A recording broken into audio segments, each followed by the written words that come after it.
Hey guys, it's that time of the year again at CES. Always happens at the beginning of January of every new year where a lot of exciting new tech comes out, and we're going to look at what we thought was the most exciting things that we saw from this year's CES right after this. Okay,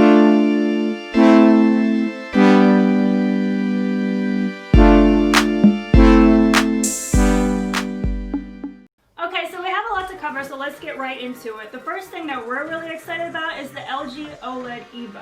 Now this at launch is only going to be available for the G series. Usually in previous years you would start to get all the features at the C series, so you're going to have to put out a little extra money for this. But it's actually going to be really worth it. If you've kind of been going through the dilemma of going with LCD QLEDs that are on the market because they're brighter versus the OLEDs which have the blacker blacks, now you might not have to make a big decision, because again with these new EVOs you're going to get brighter brights, so it's going to be more comparable to those QLEDs, which is really nice. So then you're going to have better HDR performance. Now again, like I said, it's only going to be available G1, the gallery series. So but in the future they did say that obviously that technology is going to come down to lower series, like to the C series. I don't know if they're having a B series this year. No, I think that's replaced by A or something like that. Yeah. We were at 10 or X last year. Now we're going back to 1. So. Right. And another thing, just overall with the LG OLED, so not just the Evo G series, is they have really packed in more game optimizer features. So they have it where there's modes now for different games that you're playing. So it'll be able to determine if you're playing a role-playing game or a strategy game or a first-person shooter. And then it can dial in those settings like the shadows, adjust the contrast, the clarity, and that sort of thing to fit that specific genre that you're playing. Yeah, that's really exciting. And they've already been doing really well, like in the gaming market, having like one of the best TVs to buy if you want to game on it. But with these additional features, I mean, it's really going to be nice. Now there's also going to be a single screen that will allow you to configure and access all your gaming features like VRR, your input lag, the genre settings again like we just discussed. So it's really going to be ideal for all you gamers out there. Next up on our list, also from LG, is going to be an OLED computer monitor, and it's called the LG UltraFine Pro monitor. So maybe that Apple Pro monitor is going to have some competition. This is going to be 31.5 inches, 4K resolution, and again OLED, so you're going to have awesome contrast and image quality with this. It's going to cover 99% of the DCI 3P color space and Adobe RGB. So for all the creatives out there, this is going to be a really a good monitor to do like color correction, any kind of like graphic design or video work. This is going to be the monitor now. It's only 60 hertz, so it's not going to be for gamers, but I don't think they're going after that. This is really for like those graphic and video professionals. This will be a good monitor, and again OLED. So this is the first OLED monitor from LG, so maybe in the future we'll get some OLEDs for gaming that have the higher refresh rates, and in these smaller sizes. Last year they had the 48-inch OLED TV, and a lot of people were using that as a monitor slash for work and for gaming. So maybe they'll have a smaller 31.5 inch that'll have the high refresh rate, but this is like exciting to see from LG that they have an OLED monitor coming to market. Okay, next up we have the TCL 6 series. Now in 2021, all 6 series will be available in 8K, which is really going to be nice. And as we know about TCL, it's generally a budget TV, but they're actually really good. I mean, we don't personally have them, but we've always heard about good things. So it's nice that yes, 8K isn't really a thing yet. There's really no content, but it's definitely future-proof and at a good price, because a lot of 8K, that are coming out from other companies are at that higher tier. Right. So, again, budget for future-proof, that's pretty cool. Now, another thing to note for TCL is their OD0 mini LEDs. This is an upgrade to their mini LED backlight system, and they found a way to reduce the distance between the light source and the LCD panel. So they're also finding a way to increase the contrast control zones. So all this means is you're going to get a better picture. You're going to have better brights, darker darks, so it might even get closer to OLEDs, which again, for the price, now we don't know what models are going to get this technology, this upgraded backlighting system technology, but it's definitely something to look forward to. Now these are going to be coming by the end of the year, so look out for that. The next item of note we found were the rollable phones coming from LG and TCL. Now LG had a rollable phone. You can see it going from a smaller size to a larger size, which is really cool. There's probably going to be all kinds of use cases for that, and just very futuristic. It was just cool to see, and hopefully it's reliable. But just having that phone expand and strength was very cool.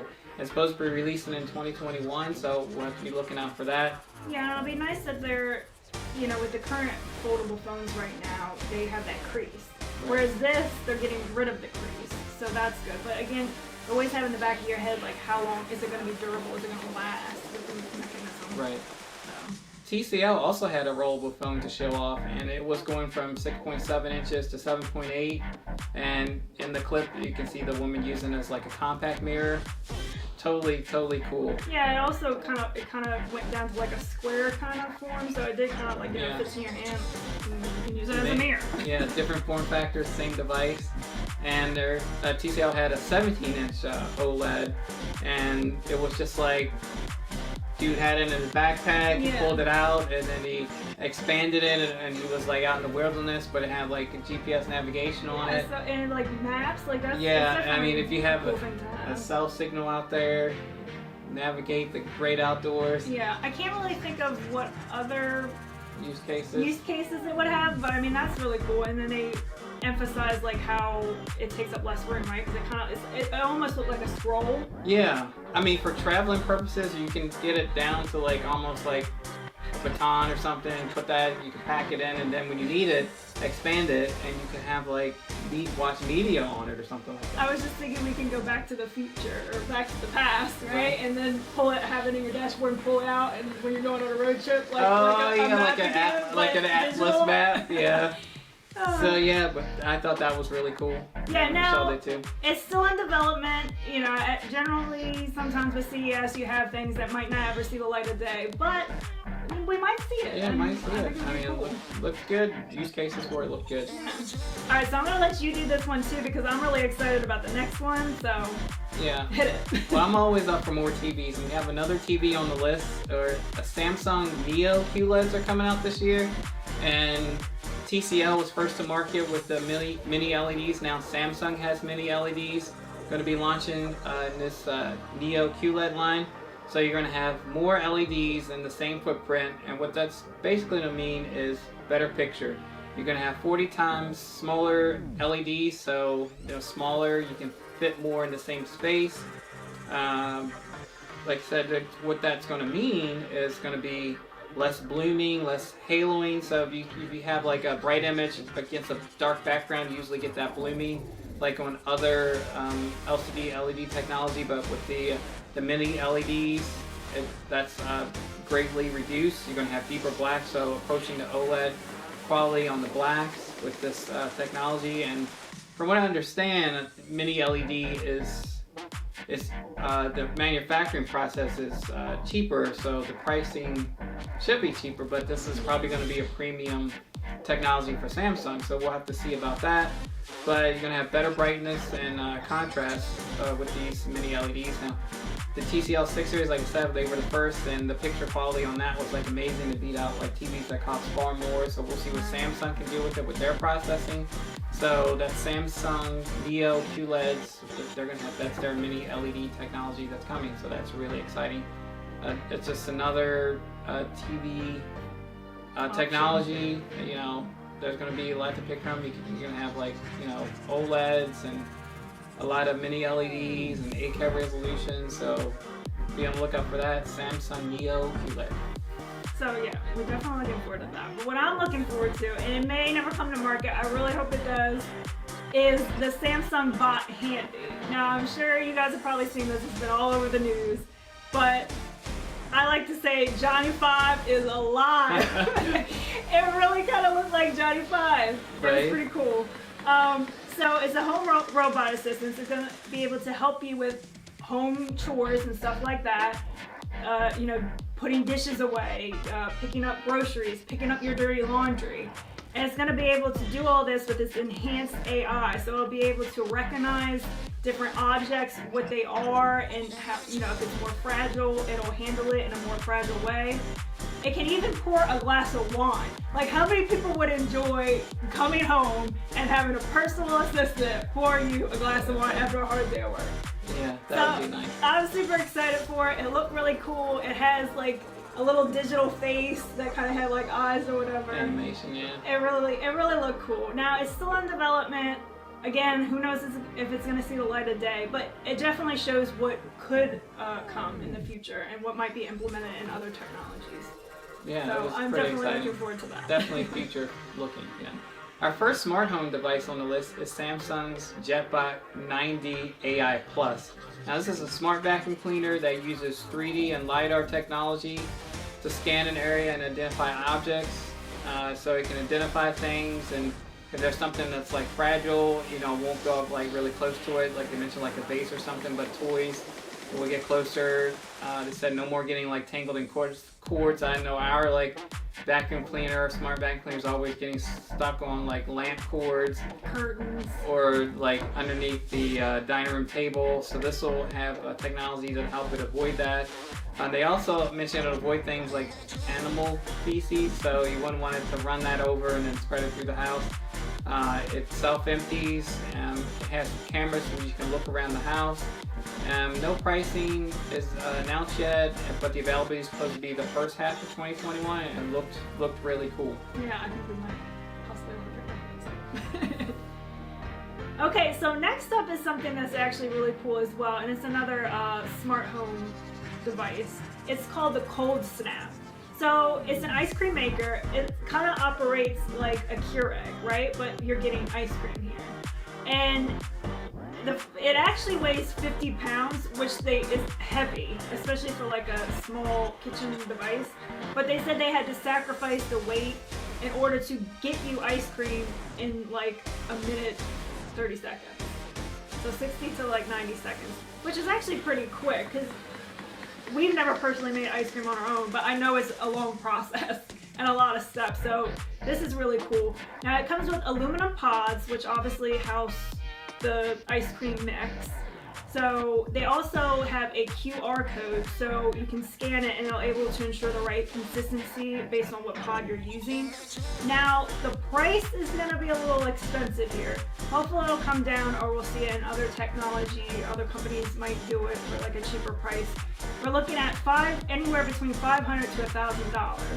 So that's pretty pricey just for ice cream, but if you have kids who love ice cream and you know you want a quick way of getting it and you don't have to run to the ice cream store every 5 seconds, it might be something that would be of interest. Now it's not going to be available until 2022, so we have a while to wait for that. So. And what about the prices of the pods? Oh, so the prices of the pods are going to be $250 to $3. So, I mean, it kind of sounds like it's not expensive, but once you're paying like up to $1,000 to have to pay. Yeah, the upfront investment is pretty steep. Yeah, it's pretty and then steep. I guess each pod is like a single serving. Yeah, I think it's a single where you can serving. get like ice cream, for, you know, a quart. Yeah. Now it also even does, if you're not into ice cream, it also does margaritas and smoothies. So yeah, that's pretty cool. It might be worth the money then. I don't know. The next item is Razer's face mask, Project Hazel. I thought this looked really cool, like, you know, like... I want one right now. You could be like Kylo Ren or Darth Vader or something like that. So it has active ventilation with rechargeable ventilators, auto sterilization, so, you know, when you're breathing on that, like, you know, your mask, they can get germs and stuff. Well, this will do sterilization. It's transparent. It's going to have replaceable filters and RGB. Would it be Razer without RGB? Right.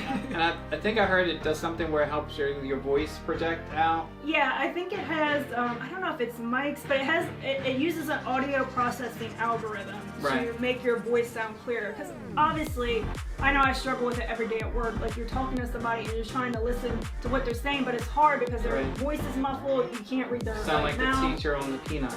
Yeah. And this also has lights. If you're in like a dark setting, it has internal LEDs to light your mouth, so people can see your mouth. Now I think this is going to be hacked, and I can foresee like it doing like voice changer to make your voice sound like a certain. Yeah, I've already heard people say, "Well, can I make it sound like Darth Vader?" Yeah, I know. Cool. So I'm gonna have to pick one up before it probably gets sold out, and the scalpers to get it, and it's like ridiculous amounts of money. So yeah, I don't remember if they said when it's available. Yeah, I don't know, but it definitely seems like something I have to probably get. So also coming from Razer is their gaming chair. Now this thing looks official. Yeah. It's probably going to be a lot of money. Again, I don't even know if it's going to see the light of day. I did see where they made it to get inspiration for more realistic gaming chairs, which I hope this, I would hope that they would kind of come out with this, because this is pretty cool. It has a pull down 180-degree flexible, I guess you would call it, OLED. And it's 60 inches, so that's pretty nice real estate for like gaming.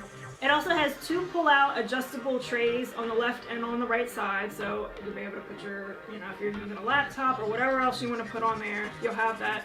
I saw where somebody said it looks like an adult high chair. So again, not sure if this is going to hit the market, but I mean, it looks really cool, and I think it would be pretty good. We've seen a couple of them.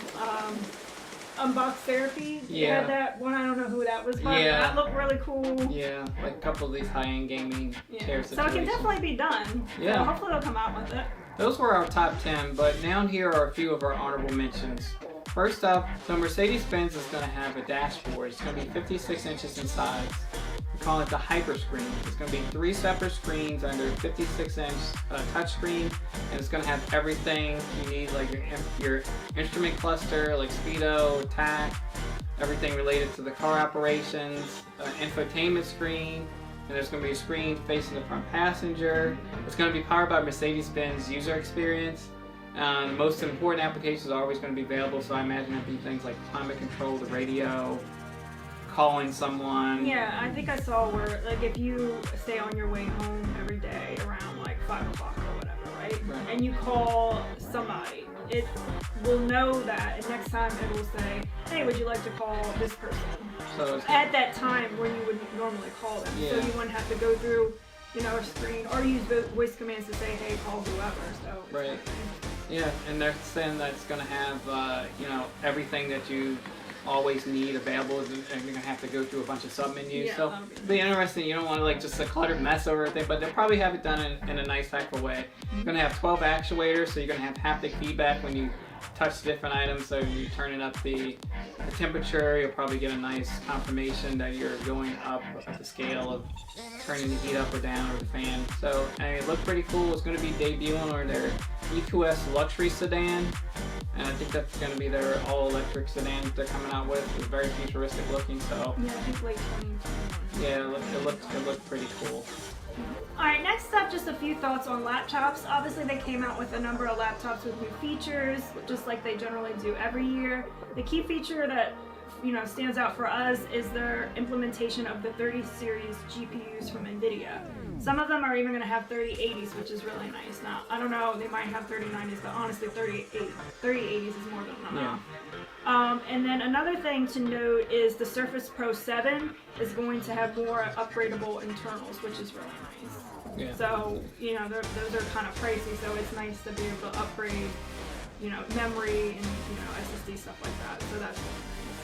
And then just a quick mention that AMD Ryzen, the 5000 mobile processors, they launched those, as well as Intel's 11th Gen H processors for, mobile laptop stuff like that. Yep. And then there's the introduction of the Nvidia RTX 3060.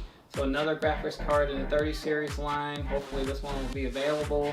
It's 12 gigabytes of GDDR6 memory, and it's going to be $329, a really good price. You can get some good gaming performance out of that, not break the bank, but like I said, hopefully the availability will be good for them. Yeah, and we're looking at February 2021 for a launch. Okay, so next up, GM and Cadillac introduced some flying cars. In the last few years, we've been seeing some flying cars, vehicles, whatever you want to call them. So just to note those, so the Cadillac is going to have a flying car. I guess they're calling it EVTOL. I don't know if they have a nice way of saying that, but basically it stands for vertical takeoff and landing. So Cadillac is going to be able to carry a single passenger and go up to speeds of 56 miles per hour. So that's pretty cool. And it's powered only by batteries. So it's kind of almost going to be like a taxi kind of thing or something like that. I don't know if it's going to come to light, because I mean we've been seeing them for a while now and nothing really has come out. I mean they keep on going with it, so I definitely see it happening at some point. Yeah, the vertical takeoff and landing is key because you won't need a runway to get up to speed, and just taking off, and landing in the vertical will definitely make that, easier to get up into the air if you don't need like a runway to take off. Yeah. And it talked about being able to pick people up on like urban rooftops, which is kind of cool. Yeah. So, if you have I know a lot of people in the city kind of have those like rooftop patios or whatever. Yeah. Like if you could have a car just come pick you up, kind of like Uber it, Yeah. and then take you to your destination, like Jetsons or something like that. Yeah, that'd be it's cool. pretty cool. So yeah, so those are our honorable mentions. So CES always brings a lot of new technology. The most exciting one for me is the televisions, but you also get to see a glimpse at what companies are thinking about, what new technologies are coming in the future. So there you have it, guys. Another CES in the books, and those were our top 10 and honorable mentions. And if you like this content, be sure to subscribe and to hit the notification button, as we're always coming out with new videos. And we'll see you guys in the next one.